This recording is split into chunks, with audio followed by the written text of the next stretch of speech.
함께 이 시간 사도신경으로 신앙 고백하시겠습니다.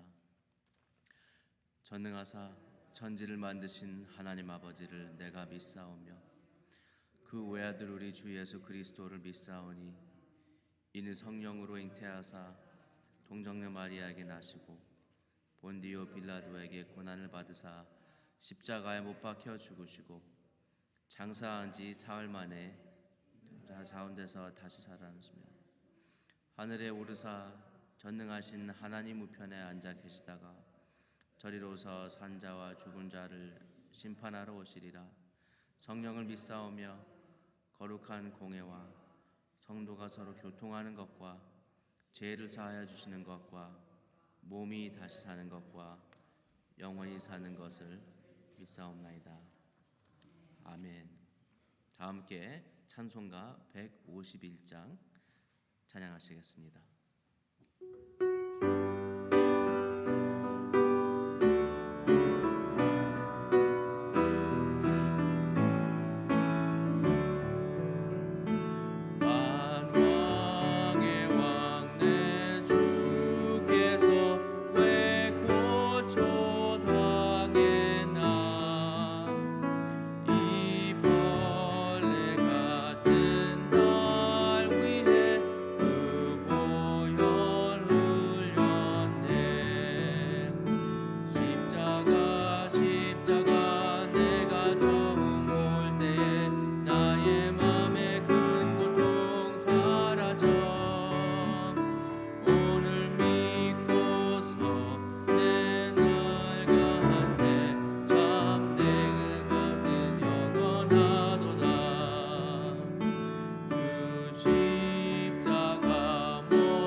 함께 하나님께서 주신 말씀을 보시겠습니다. 오늘의 말씀은 요한복음 19장 말씀입니다. 요한복음 19장 14절에서 22절 말씀.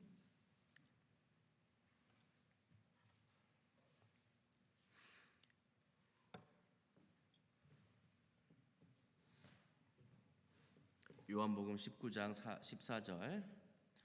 14절부터 22절 말씀 다 함께 교독하시겠습니다. 이날은 유월절의 준비일이요 때는 제육시라 빌라도가 유대인들에게 이르되 보라 너의 왕이로다.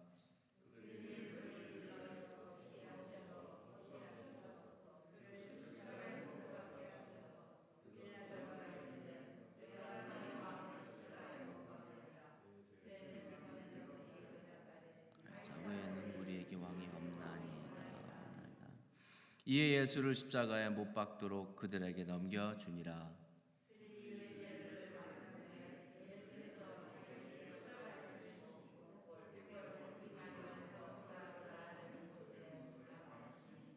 그들이 거기서 예수를 십자가에 못 박을 때 다른 두 사람도 그와 함께 좌우편에 못 박으니 예수는 가운데 있더라.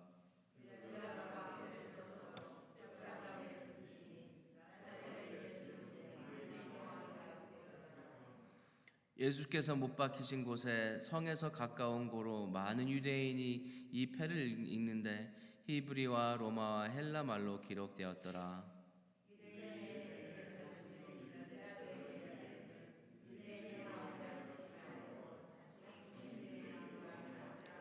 22절 다 함께 보시겠습니다. 빌라도가 대답하되 내가 쓸 것을 썼다 하리라. 아멘. 여러분, 혹시 멸시와 모욕감을 느껴보신 적이 있으십니까? 여러분께서 그 자리에 계시는데 여러분이 거기에 존재하지 않은 뜻, 여러분의 존재 자체를 무시하여 그저 말하는 이들 가운데 계신다면 어떤 기분이 드시겠습니까? 혹은 뭔가 부당하게 대우받는다고 느낄 때 어떤 기분이셨습니까? 보통 이런 상황에는 화가 많이 납니다. 저는 예수님의 고난과 죽음에 관한 오늘의 이 말씀을 읽을 때마다 항상 분노로 마음이 가득 차게 됩니다. 오늘 군중들이 예수님을 향해 얼마나 무시하고 모욕하는지 볼 때마다 너무나 화가 납니다. 15절 보시면 그들이 소리 지르되 없이 하소서 그를 십자가에 못 박게 하소서. 빌라도가 이르되 내가 너의 왕을 십자가에 못 박느랴. 그들은 주님이 무기력한 것처럼 이야기를 합니다. 그들은 꼭 예수님에 대한 고난이 자신들에게 있는 것처럼 착각하고 말을 합니다. 하지만 마태복음 26장 보시면 예수님께서 본인의 왕되심에 대해 말씀하십니다. 너는 내가 내 아버지께 구하여 지금 12군단 더 되는 천사를 보내시게 할 수 없는 줄 아느냐. 내가 만일 그렇게 하면 이런 일이 있으리라 한 성경이 어떻게 이루어지겠느냐 하시더라. 예수님께서는 그의 제자들에게 주님이 이 모든 적들을 이겨낼 수 있는 권능이 있으신다는 것을 말씀하십니다. 그게 하나님의 뜻이었으면 예수님께서는 그의 제자들에게 말씀하시는 거죠. 하나님의 뜻은 예수님이 사람들을 이겨내기 위해 오신 것이 아니라 심판하러 오신 것이 아니라 오히려 구원하러 은혜로 구원하러 오신 것을 말씀하십니다. 요한복음 3장 17절 말씀이십니다. 하나님이 그 아들을 세상에 보내신 것은 세상을 심판하러 하심이 아니요 그로 말미암아 세상이 구원을 받게 하려 하심이라 라고 말씀하십니다. 저를 또 화나게 하는 다른 이유는 예수님을 죄인 다뤄서 범죄자처럼 죽임을 당하게 한 것입니다. 18절 말씀 보시면 그들이 거기서 예수를 십자가에 못 박을 때 다른 두 사람도 그와 함께 좌우편에 못 박으니 예수는 가운데 있더라라고 말씀하십니다. 그들이 우리의 만왕의 왕 되신 주님을 이렇게 대한 게 전 정말 믿어지지 않습니다. 또 다른 저를 화나게 하는 그 부분은 그들이 예수님에 대해서 어떻게 판단하고 평가했는지입니다. 21절, 22절 보시면 유대인의 대제사장들이 빌라도에게 이르되 유대인의 왕이라 쓰지 말고 자칭 유대인의 왕이라 쓰라 하니 빌라도가 대답하되 내가 쓸 것을 썼다 하리니. 이쪽에서는 예수님에 대해 이렇게 쓰라.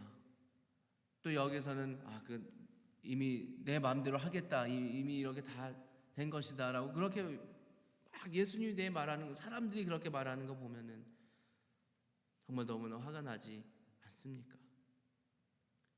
주님은 당신은 이런 사람이다라는 누군가의 평가가 주어질 분이 아니십니다. 그분은 이 땅을 다스리시는 만왕의 왕이십니다. 마태복음 28장 18절 보시면 예수께서 나와 말씀하여 이르시되 하늘과 땅의 모든 권세를 내게 주셨으니 라고 말씀하십니다. 사람들은 예수님이 누구신지 결정할 권한이 없고 오직 그분께서 스스로 우리에게 나타내 보여주실 뿐입니다. 저는 이런 말씀을 읽을 때마다 화가 난다고 말씀드렸지만 한편으로 마음에 찔리기도 합니다. 다시 주님 앞에 겸손히 서게 됩니다. 왜냐하면 우리가 예수님을 못 박은 이들과 똑같이 짓을 저지른 자이기 때문입니다. 오히려 저는 우리의 죄를 회개해야 하는 사람들입니다. 이런 말씀 읽을 때 성령님께서 저의 화를 회개로 바꾸어 주십니다. 우리는 그들같이 순간순간 하나님을 무시하고 우리의 정욕과 욕심, 나의 생각에 따라 살아가기도 합니다. 그러나 너무나 놀라웠고 감사한 것은 그 순간 우리는 하나님께서 이런 우리들을 변화시키셔서 더욱 주님을 사모하고 나올 수 있도록 하나님 감사하며 찬양을 올려드릴 수 있습니다. 그분이 우리의 마음을 만져주십니다. 변화시키십니다. 얼마나 놀라운 은혜입니까? 에스겔 36장 말씀 보시면 이렇게 약속하십니다. 또 새 영을 너의 속에 두고 새 마음을 너희에게 주되 너의 육신에서 굳은 마음을 제거하고 부드러운 마음을 줄 것이며 라고 약속을 하십니다. 또 주님이 죄인의 형벌을 스스로 짊어지시기 때문입니다. 예수님께서 죄인같이 죽으셔서 죄인된 우리가 하나님 앞에 깨끗이 설 수 있습니다. 고린도후서 5장 21절 말씀 보시면 하나님이 죄를 알지도 못하신 이를 우리를 대신하여 죄로 삼으신 것은 우리로 하여금 그 안에서 하나님의 의가 되게 하려 하심이라 라고 말씀하십니다.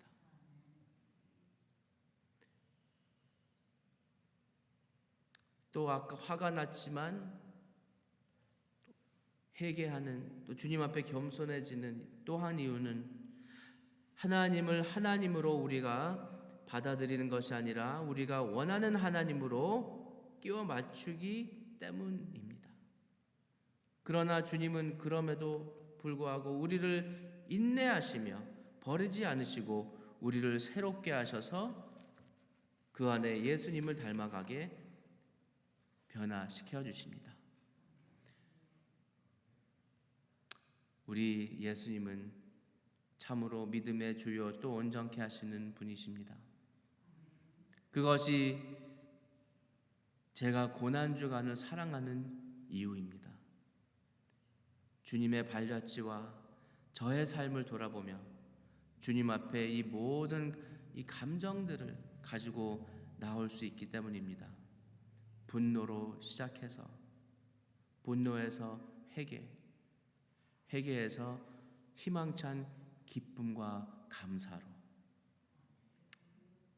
호사나 찬송하리로다 주의 이름으로 오시어 찬송하리로다. 다 함께 기도하시겠습니다. 영광스러운 주님 당신은 우리의 왕이십니다. 주님은 권능의 승리의 주이시고 사랑과 자비의 하나님이십니다. 주님께서 우리 하나하나의 이름을 모두 아시고 우리를 믿음의 여정으로 이끌어 가시는 것이 너무나 놀랍습니다. 우리는 그런 주님을 신뢰하며 나아갑니다. 주님, 우리를 주님께 맡깁니다. 우리를 통해 하나님 아버지 홀로 영광 받아주시고 우리를 통해 주님의 뜻이 이 땅에 이루어지기를 소망합니다. 이 모든 말씀 살아계신 예수님 이름으로 기도드립니다. 아멘.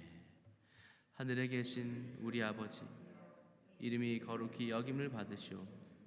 나라의 마옵시며 뜻이 하늘에서 이룬 것 같이 땅에서도 이루어지이다. 오늘날 우리에게 일용할 양식을 주옵시고 우리가 우리에게 죄 지은 자를 사하여 준 것 같이 우리 죄를 사하여 주옵시고 우리를 시험에 들게 하지 마옵시고 다만 악에서 구하옵소서. 대개 나라와 권세와 영광이 아버지께 영원히 있사옵나이다.